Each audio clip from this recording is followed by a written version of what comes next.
हम यहाँ एक प्रॉब्लम डिस्कस करने जा रहे हैं जिसमें कि हम एक 3 एड्रेस कोड डिज़ाइनिंग की बात करेंगे एक इफ एल्स स्टेटमेंट के लिए। ठीक है, तो देखिए जो 3 एड्रेस कोड होगा वो आपके इस स्टेटमेंट का ही एक इक्विवेलेंट फॉर्म होगा। इट मीन्स कि जो ऑपरेशन ये परफॉर्म करेगा सेम ऑपरेशन आपका भी 3 एड्रेस कोड परफॉर्म करना चाहिए। ठीक, तो जैसा कि हम लोगों ने प्रीवियस क्लासेस में एक अर्थमेटिक एक्सप्रेशंस या असाइनमेंट स्टेटमेंट्स के 3 एड्रेस कोड की डिज़ाइनिंग कर रखे हैं तो हम यहाँ पर आज first time if else statement के 3 एड्रेस कोड डिज़ाइनिंग की बात करेंगे आपसे। ठीक है, तो देखिए जब भी हम किसी भी स्टेटमेंट के 3 एड्रेस कोड डिज़ाइनिंग की जब भी हम आपसे बात करेंगे तो प्रोग्राम के ऑलमोस्ट सारे स्टेटमेंट्स के लिए एक इक्विवेलेंट 3 एड्रेस कोड बनेगा। ठीक, तो देखिए जैसे हमारे इस पर्टिकुलर कोड में आप देख सकते हैं कि जो पहला स्टेटमेंट है वो क्या है, आपका एक इफ स्टेटमेंट है। तो इफ स्टेटमेंट को 3 एड्रेस कोड फॉर्मेट में लिखने के लिए जो आप लोगों ने एक स्टैंडर्ड प्रोसीजर पढ़ा है वो आपका कुछ इस तरीके से है, if a less than b। ठीक है, फिर यहाँ पर आप देखते हैं कि हम एक गो टू लेवल डिफाइन करते हैं और उसके अंदर हम लेवल की बात करेंगे। ठीक, अभी हम लेवल को डिफाइन नहीं कर सकते हैं, बट हाँ मैं अभी आपको ये चीज़ बता सकता हूँ कि अगर ये कंडीशन ट्रू होगी तो हमारा कंट्रोल यहाँ पर इस गो टू के जो लेवल डिफाइन होगा उस पर मूव करेगा और वहाँ पर काम क्या करेगा, तो वहाँ पर जो ये हमारा कोड कर रहा था कि if a less than b के ट्रू होने पर किसको रन करा रहा था, t इक्वल टू 1 को, तो सेम काम ये भी हमारा सेगमेंट करेगा। ठीक है, तो यहाँ पर आप इस चीज को देख पाएंगे। ठीक, इसके बाद देखिए हमारा अगर हम तो सेकंड लाइन की मैं बात कर लेता हूँ आपसे। तो देखिए इसके ट्रू होने पर तो हम यहाँ पर जाते हैं, ठीक ना, और उस पर हम t की वैल्यू 1 को रन कराते हैं, बट इसके फॉल्स होने पर हम बाय डिफॉल्ट नीचे वाले स्टेप पर आ जाते हैं। ठीक, तो आप कह सकते हैं कि जो स्टेप नंबर सेकंड होगा, मतलब इफ जब कभी भी हम किसी 3 एड्रेस कोड में इफ का यूज करेंगे इस तरीके से, तो उसके जो सेकंड स्टेप वाला पोर्शन होगा वो बाय डिफॉल्ट एल्स की तरह ट्रीट होगा। ठीक है, तो अगर ये लाइन एल्स के लिए सेट है तो हम अपने इस कोड के एल्स पार्ट को यहाँ पर डायरेक्टली रन करा सकते हैं। ठीक है, तो यहाँ पर आप देख सकते हैं कि मैं यहाँ पर जब इसको रन कराने जाऊँगा तो मैं इसके लिए ये चीज़ लिख सकता हूँ t इक्वल्स टू 0। रीज़न क्या है t इक्वल्स टू 0 लिखने का, क्योंकि इस सेगमेंट में आपका जो t इक्वल्स टू 0 है वो आपका ऑलरेडी एक 3 एड्रेस कोड फॉर्म में है, तो हमें इसके लिए कोई एक एडिशनल चीज़ बनाने की ज़रूरत नहीं पड़ेगी। ठीक, इसके बाद देखिएगा यहाँ पर हमारा जो नेक्स्ट सेगमेंट होगा वो ये है हमारा मीन्स देखिए जब हमारा ये इफ के ट्रू होने पर गो टू पे हम जाते हैं बट फॉल्स होने पर हम एल्स पे गए। अब कंट्रोल वाइज अगर हम देखें तो जब हम इस एल्स के t इक्वल टू 0 को परफॉर्म करते हैं तो फिर हमें क्या करना है, एग्जिट करना है। तो अगर हमें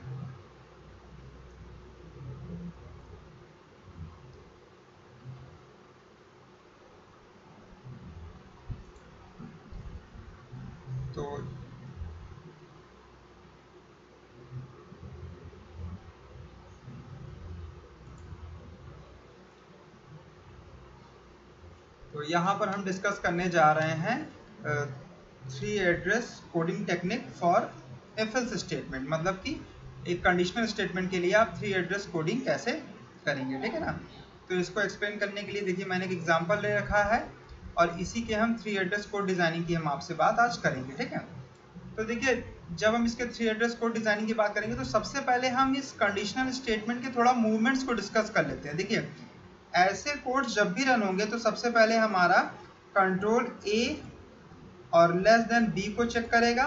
अगर ये बात ट्रू है तो हमारा कंट्रोल यहाँ जाएगा और यहाँ से फिर हमारा कंट्रोल क्या होगा, एग्जिट हो जाएगा। एक पॉसिबिलिटी ये हो सकती है। ठीक, दूसरी पॉसिबिलिटी ये हो सकती है कि अगर ये फॉल्स हुआ तो हमारा कंट्रोल इस एल्स पार्ट पर जाएगा और फिर यहाँ से क्या होगा, एग्जिट करेगा। मतलब फाइनली दोनों केसेस में हमें एग्जिट तो करना ही है। ठीक है ना, अच्छा ये केस जो है इसके चलने पर ये क्या है, ये ट्रू का केस है और ये कौन सा केस है इसका, ये फॉल्स का केस है। ठीक है ना, इस तरीके की बातें हम आपसे आज यहाँ कर सकते हैं, क्योंकि इफ एल्स के बारे में आपको इतना बेसिक आइडिया होगा। ठीक, तो चलिए हम चलते हैं अपने 3 एड्रेस कोड डिजाइनिंग वाले प्रोसीजर पर। ठीक है, तो देखिए जब भी हम 3 एड्रेस कोड डिजाइनिंग की बात करेंगे तो हम अपने कोड सेगमेंट के हर एक स्टेटमेंट के लिए एक 3 एड्रेस कोड डिजाइनिंग की बात करेंगे। तो यहाँ पर आप देख सकते हैं कि जो मेरा पहला स्टेटमेंट है if a less than b, तो अगर a लेस देन b है तो इसके लिए जो 3 एड्रेस कोड डिजाइनिंग की बात होगी वो, अगर एक हम अपने 3 एड्रेस कोड डिजाइनिंग जो हमें स्टैंडर्ड फॉर्म बताया गया अगर हम उससे रिलेट करें तो वो कुछ ऐसा होगा, if a less than b, और फिर हम यहाँ पर गो टू लेवल को डिफाइन करेंगे। तो गो टू लेवल को डिफाइन यहाँ पर करने का मतलब है कि इस पर्टिकुलर पॉइंट पर आप उस जगह को एक्सप्लेन करेंगे जहां पर आप t = 1 को रन कराएंगे। रीजन क्या है, क्योंकि इसके ट्रू होने पर ही t की वैल्यू 1 रन होनी चाहिए। ठीक, तो अच्छा ठीक है, इतनी बातें क्लियर है। तो अभी देखिए हमने इसके लेवल को डिफाइन नहीं किया, हम इस पर भी आएंगे अभी। देखिए सेकेंड लाइन ऑफ कोड में हम एक्चुअली देखिए अगर आप इससे कोरिलेट करें तो second line of code t = 1 है, बट t = 1 का जो कोड है वो इसके ट्रू होने पर रन होगा, और हमने इसके ट्रू होने के लेवल को गो टू लेवल पर हम डिफाइन करेंगे। तो जो लेवल हम यहाँ डिफाइन करेंगे उस पर हम t की वैल्यू 1 को रन कराएंगे। ठीक है ना, तो देखिए अगर हम इसके ट्रू होने पर जो t की वैल्यू 1 है उसको जब हम रन कराना चाहेंगे और उसके लिए हम जब कोई दूसरा लेवल डिफाइन करेंगे तो यहाँ पर हमारा जो कोडिंग सेगमेंट है वो दूसरे सेगमेंट पर मूव कर जाएगा, सेकंड पर। ठीक है, क्योंकि जो 3 एड्रेस कोड होंगे वो लीनियर वे में चलेंगे। तो अगर वो लीनियर वे में चलेंगे तो आप कह सकते हैं कि अगर ये बात ट्रू होती तब तो हमारा सेगमेंट गो टू से जंप करता, बट अगर ये फॉल्स होता है तो भी हमें क्या है, सेकंड स्टेप पे आना है। तो हम कह सकते हैं कि इफ स्टेटमेंट के जो जस्ट बाद वाला 3 एड्रेस कोड होगा वो डेफिनेटली एल्स स्टेटमेंट को रिप्रेजेंट करेगा। ठीक है, तो इसका मतलब है कि इस लेवल पर हम किसकी प्रोग्रामिंग करेंगे या किसके लिए 3 एड्रेस कोड डिजाइन करेंगे, एल्स पार्ट के लिए करेंगे। हमारे इस पर्टिकुलर प्रोग्राम में एल्स पार्ट के लिए अंदर जो बॉडी में लिखा है वो क्या है, t = 0, और t = 0 ऑलरेडी एक वैलिड 3 एड्रेस कोड फॉर्म है। तो अगर ये already valid 3 address code form है तो इसके लिए जो हम 3 एड्रेस कोडिंग लिख सकते थे वो ये होगा आपका। तो जो दूसरी लाइन लिखा है वो हमने इसके एल्स पार्ट को इंप्लीमेंट करने के लिए लिखा है। अब देखिएगा कंट्रोल कहता है कि अगर ये बात ट्रू होगी तो हम यहाँ इसको रन कराने के बाद एग्जिट करेंगे, और एल्स का सिस्टम क्या कहता है कि अगर ये फॉल्स हुआ तो पहले हम एल्स रन कराएंगे और फिर हम एग्जिट करेंगे। तो देखिए जब आप एल्स रन करा चुके हैं तो थर्ड स्टेप पर आपको क्या करना होगा, एग्जिट करना होगा। और देखिएगा एग्जिट की बात ऐसी है कि एग्जिट हमें किसी कंडीशन पर डिपेंड नहीं कर रहा है, हम ट्रू के थ्रू भी जाते हैं तब भी हमें एग्जिट करना है यहाँ से, और अगर हम फॉल्स केस आता है तो भी एल्स रन कराने के बाद हमें एग्जिट करना है। तो इट मीन्स कि एग्जिट जो होगा वो अनकंडीशनल होगा, मीन्स कि उसका किसी कंडीशन पे डिपेंडेंसी नहीं होगी। तो इसीलिए देखिए एग्जिट के लिए हम यहाँ पर एक गो टू का लेवल डिफाइन कर रहे हैं। ठीक है, क्योंकि अनकंडीशनल के लिए हमने गो टू का सेगमेंट आपको बताया था। एग्जिट हम कहाँ पे करेंगे, अभी हम इस लेवल को भी डिफाइन आपके सामने नहीं कर रहे। तो इसके बाद देखिएगा अब क्या होगा, तो जैसे ही एक इफ स्टेटमेंट की बात आती है उसके पॉजिटिव केस पर हम गो टू लेवल डिफाइन करेंगे और वहां पर हम एग्जीक्यूशन कराएंगे। तो देखिए इफ के जस्ट बाद वाला पोर्शन एल्स होगा और उसके जो जस्ट बाद वाला पोर्शन होगा वो उसके प्रोसेस को एग्जिट करने के लिए होगा। ठीक, तो अब हम यहाँ पर अगर इसके लेवलिंग को डिफाइन करें तो देखिए हमारे इस पर्टिकुलर सेगमेंट में 3 एड्रेस कोड्स, मतलब ये 3 लाइंस आ चुकी हैं 1 2 3। तो जो अगला लेवल होगा 4, इसी लेवल पर हम इस इफ के पॉजिटिव केस को रन कराना चाहेंगे, इस if a less than b के पॉजिटिव केस को रन कराना चाहेंगे। तो जब हम यहाँ गो टू लेवल 4 डिफाइन कर देंगे तो यहाँ पर जो हमारा पॉजिटिव केस होगा वो t की वैल्यू 1 को परफॉर्म करेगा।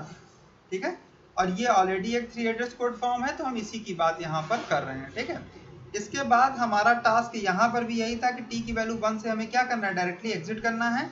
तो इसलिए हम 5th लेवल को हम देखिए हम t की वैल्यू 1 कराने के बाद, क्योंकि यहाँ पे कोई कंडीशन तो है नहीं तो हम कहीं जंप तो नहीं कर पाएंगे, तो हम लीनियरली 5th लेवल पर जाएंगे। तो अगर हम 5th लेवल पर जाते हैं तो हम यहीं से सीधे एग्जिट कर जाएंगे। तो जब हम यहाँ से एग्जिट करेंगे तो ये 5 नंबर जो एग्जिट को दिखा रहा है तो वही एग्जिट 5 नंबर हम यहाँ पर भी यूज करेंगे, क्योंकि हमें एल्स पार्ट चलाने के बाद भी एग्जिट करना है और ट्रू फॉल्स चलाने के बाद भी एग्जिट करना है। तो ये होगा हमारा इसका वैलिड 3 एड्रेस कोड फॉर्म। ठीक है, चलिए अब हम अपने नेक्स्ट क्वेश्चन की तरफ चलते हैं। देखिए ये हमारा आंसर था जो अभी मैंने आपसे डिस्कस किया है, ठीक है ना। If A less than B, तो गो टू लेवल देखिए हमने 4 पर डिफाइन कर दिया, और अगर ये क्या होता है आपका फॉल्स होता है तो टी की value 0 and go to level 5, और 5 पर हम एग्जिट की बात कर रहे हैं आपसे, ठीक। नेक्स्ट क्वेश्चन देखिए हमारा फिर से एफएल्स पर बेस्ड है, यहाँ पर एक माइनर डिफरेंस आपको देखने को मिलेगा, ठीक। तो कंट्रोल वाइज देखिए इसके ट्रू होने पर हम यहाँ पर जाएंगे और यहाँ से हम क्या करेंगे, एग्जिट करेंगे, और इसके फॉल्स होने पर हम यहाँ पर जाएंगे, यहाँ से हम यहाँ पे, मतलब एल्स का मतलब ये है कि हम इस पर्टिकुलर पोर्शन पे जाएंगे, तो आप इस चीज़ को सीधे ऐसे दिखाएंगे और यहाँ से हम क्या करेंगे, एग्जिट करेंगे, ठीक। तो अगर हम इसके valid 3 address code form designing की बात करें तो जरा इसके बारे में आप जरा सोचिएगा, वो कुछ आपका इस तरीके से हो पाएगा, ठीक। देखिए पहले लाइन ऑफ कोड मैंने किसके लिए लिखा, इफ की कंडीशन के लिए, तो इफ x इक्वल्स टू 5 जो कंडीशन प्रोवाइडेड थी वो हमने यूज किया, और गो टू लेवल हमने डिफाइन किया और लेवल को भी हमने क्लियर नहीं किया। सेकंड स्टेप हमारा एल्स के लिए होता है, और एल्स पर हमारा क्या इंप्लीमेंट हो रहा है, a equals to b minus c. तो देखिए a equals to b minus c को अब हम यहाँ इंप्लीमेंट करेंगे, जैसा कि मैं आपको प्रीवियस क्वेश्चंस में भी करवा चुका हूँ। a equals to b minus c मेरे प्रीवियस वीडियोस में थे ऐसे questions, a equals to b minus c. तो ऐसे एक्सप्रेशन को अगर आपको सॉल्व करना है तो आप उसके लिए क्या यूज करेंगे, एक आपने कंपाइलर जनरेटेड टेम्परेरी वेरिएबल लिया t1, जिसमें आपने b माइनस सी को असाइन किया, क्यों, क्योंकि इसके लेफ्ट हैंड साइड में b माइनस सी है, और फिर ये वैल्यू को आप यहाँ पर a में क्या करेंगे, फिक्स करेंगे t1 को। तो इससे क्या होगा, देखिए अब ये लाइन नंबर, ये 3 होगी लाइन नंबर, ठीक। तो लाइन नंबर 2 और जो 3 है आपकी, तो वो आपकी लाइन नंबर 2 और 3 जो है वो आपकी बेसिकली इस एल्स पार्ट के एग्जीक्यूशन के लिए होगा, ठीक है कि नहीं। इसके बाद हमें एल्स पार्ट रन कराने के बाद हमें क्या करना होता है, एग्जिट करना होता है, तो फिर हम अगेन क्या करेंगे, एग्जिट के लिए रूल लिखेंगे। एग्जिट का लेवल हम बाद में डिफाइन करेंगे क्योंकि अभी हमें आगे का भी सेगमेंट डिजाइन करना है, ठीक। अब देखिए जब हमारा एल्स पार्ट एग्जीक्यूट हो गया और एग्जिट के लिए भी चीजें रेडी हो गई, तो देखिए अब यहाँ का जो लेवल होगा वो वही लेवल होगा जो इस पर्टिकुलर पोर्शन पर हमें डिजाइन करने को मिलेगा। तो यहाँ पर आप देख सकते हैं कि गो टू लेवल हम 5 डिफाइन करेंगे, जिसके बाद ये हमारा कंट्रोल यहाँ मूव करेगा। जब हमारा कंट्रोल यहाँ मूव करेगा तो उसके बाद हम अगर इसकी डिजाइनिंग की बात करें तो अगेन आप देखते हैं सिमिलर इंस्ट्रक्शन मेरा फॉलो होगा। t1 इक्वल्स टू, देखिएगा हमारे पॉजिटिव पार्ट में b प्लस सी की वैल्यू a में असाइन हो रही थी, तो हम इस तरीके का रिजल्ट लिखेंगे। 6th लाइन पर हम a equals to t1 use करेंगे, ठीक है, और उसके बाद 7th लाइन से हम भी क्या करेंगे, एग्जिट कर जाएंगे, ठीक। तो एक चीज आप यहाँ पे देख रहे होंगे आप कि t1 ही मैंने इफ पार्ट के लिए भी लिया है और t1 ही मैंने एल्स पार्ट के लिए भी लिया है। उसके पीछे रीजन यह है कि या तो आपका a इससे अपडेट होगा या तो आपका a इसमें अपडेट होगा, दोनों में साइमल्टेनियसली नहीं चलेंगे, ठीक है। अगर किसी सेगमेंट में दोनों कोड साइमल्टेनियसली चलते हैं, मतलब पहले ये चले और फिर ये चले, तब आपको कंपाइलर जनरेटेड टेम्परेरीज वेरिएबल अलग अलग लेने पड़ेंगे, ठीक। और इतनी बातें क्लियर हो गई। और लाइन नंबर 4 का जो गो टू ब्लैंक है, तो यहाँ से एक्चुअली हमें एग्जिट करना था और एग्जिट लेवल हमारा 7% है, तो ये हमारा फाइनल रिजल्ट हो जाएगा।